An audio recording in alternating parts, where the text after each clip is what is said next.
Hello friends, જ્ઞાનકોશ ચેનલમાં આપનું હાર્દિક સ્વાગત છે। આજે આપણે વાત કરીશું ગુજરાતી સાહિત્યના અગત્યના પ્રશ્નોની, જે એક્ઝામ ઓરિએન્ટેડ મોસ્ટ આઈએમપી છે।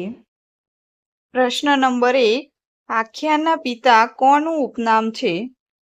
કવિ ભાલણનું ઉપનામ છે। કવિવર, કવિ સમ્રાટ, પ્રેમ ભક્તિ એ કયા કવિનું ઉપનામ છે? કવિ નાનાલાલનું। બેફામ કયા સાહિત્યકારનું તખલ્લુસ છે? બરકત અલી વિરાણીનું। જીપ્સી કયા સાહિત્યકારનું તખલ્લુસ છે? કિશનસિંહ ચાવડા। લલ્લુભાઈ ઠક્કર કયા ઉપનામથી જાણીતા છે? ભિક્ષુ અખંડાનંદ ના ઉપનામથી જાણીતા છે। ગુજરાતી સાહિત્યમાં પ્રથમ રાસ કયો છે? ભરતેશ્વર બાહુબલી રાસ। ગુજરાતી સાહિત્યની પ્રથમ નવલકથા કરણ ઘેલોના લેખક કોણ છે? નંદશંકર મહેતા। ગુજરાતી સાહિત્યમાં પ્રથમ નવલિકા કઈ છે? ગોવાલણી, જેના લેખક છે કંચન મહેતા।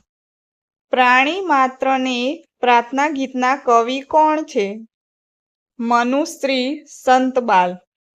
ગુજરાતી ભાષાના આદિકવિ તરીકે કોણ જાણીતું છે? કવિ નરસિંહ મહેતા। ઓખાહરણ, ચંદ્રહાસાખ્યાન, અભિમન્યુ આખ્યાન, સુદામા ચરિત્ર, કુંવરબાઈનું મામેરું આ કોની કૃતિઓ છે? કવિ પ્રેમાનંદની। મનુભાઈ પંચોળી કયા ઉપનામથી જાણીતા છે? દર્શક ઉપનામથી જાણીતા છે। મોહનને મહાદેવ ચરિત્ર રચના કોની છે? નારાયણભાઈ દેસાઈની છે। કવિ દલપતરામનો જન્મ ક્યાં થયો હતો?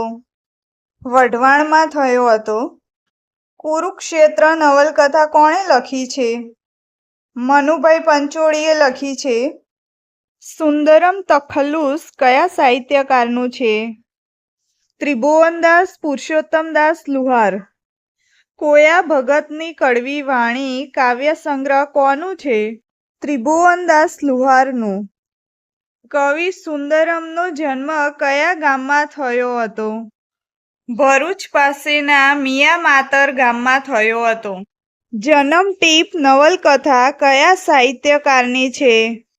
ઈશ્વર પેટલીકરની છે। કાલિંદી, જાનવી, અનુરાગ, હાલો ભેરુ ગામડે કાવ્ય સંગ્રહ કોની છે? નાથાલાલ દવેની છે। દ્રોણાચાર્યનું સિંહાસન નામનું હાસ્ય નિબંધ સંગ્રહ કોને લખ્યું છે? બકુલ ત્રિપાઠીએ। ઝબૂક વીજળી ઝબૂક બાળકાવ્ય સંગ્રહ કોને લખ્યું છે? મકરંદ દવેએ લખ્યું છે। સ્થિત પ્રજ્ઞદર્શન અને મધુકર એ કોની કૃતિઓ છે? વિનોબા ભાવેની। કાકા સાહેબ કાલેલકરને સવાઈ ગુજરાતી તરીકે કોણે ઓળખાવ્યા છે? ગાંધીજીએ ઓળખાવ્યા છે। શ્યામળ શાહનું વિવાહ, હાર, હુંડી, મામેરું જેવી ચરિત્રાત્મક કાવ્ય રચનાઓ કોની છે? નરસિંહ મહેતાની છે। ડીમ લાઇટ એકાંકી કૃતિ કોની છે? રઘુવીર ચૌધરીની। જીવરામ ભટ્ટ પાત્રના સર્જક કવિ કોણ હતા? કવિ દલપતરામ। વીજળીના ચમકારે મેરુ રે ડગે જેવા જાણીતા પદો કોને લખ્યા છે? ગંગા સતીના પદો છે।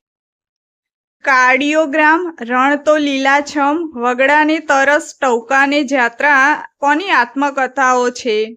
ગુણવંત શાહની આત્મકથાઓ છે। રતિલાલ બોરીસાગરનો જન્મ ક્યાં થયો હતો? સૌરાષ્ટ્રના સાવરકુંડલામાં થયો હતો। કાશ્મીરનો પ્રવાસ નામનો પ્રવાસ ગ્રંથ કોનો છે? કવિ કલાપીનો છે। મરણોત્તર અને છિન્નપત્ર નવલકથાઓ કોની છે? સુરેશ જોશીની છે। ગુજરાતી ભાષાની પ્રથમ કરુણ પ્રશસ્તિની રચના કોણે કરી હતી? કવિ દલપતરામે કરી હતી। ગાતા ઝરણા, મહેક, મધુરબ, ગનીમત વગેરે ગઝલ મુક્તકના સંગ્રહો કોના છે? અબ્દુલ ગની દઈવાલાના છે। ગુજરાતી સાહિત્યકારના પ્રથમ પંક્તિના સાહિત્યકાર તરીકે કોણ જાણીતું છે? પન્નાલાલ પટેલ જાણીતા છે. રાજેન્દ્ર શુક્લાની કૃતિ હજુ હાથ કરતાલનો સાહિત્ય પ્રકાર કયો છે? ગઝલ. રમણલાલ દેસાઈને યુગમૂર્તિ વાર્તાકાર તરીકે કોણે ઓળખાવ્યા છે? વિશ્વનાથ ભટ્ટે. દિવ્યચક્ષુ, ભારેલો અગ્નિ, ગ્રામલક્ષ્મી ભાગ 1 થી 4 નવલકથા કોની છે? રમણલાલ દેસાઈની. India a vision for the new millennium નામનું પુસ્તક કોનું છે? એપીજે અબ્દુલ કલામ. અર્વાચીન ગુજરાતી કવિતાના સુધારક યુગના પ્રથમ કવિ કોણ હતા? કવિ દલપતરામ હતા.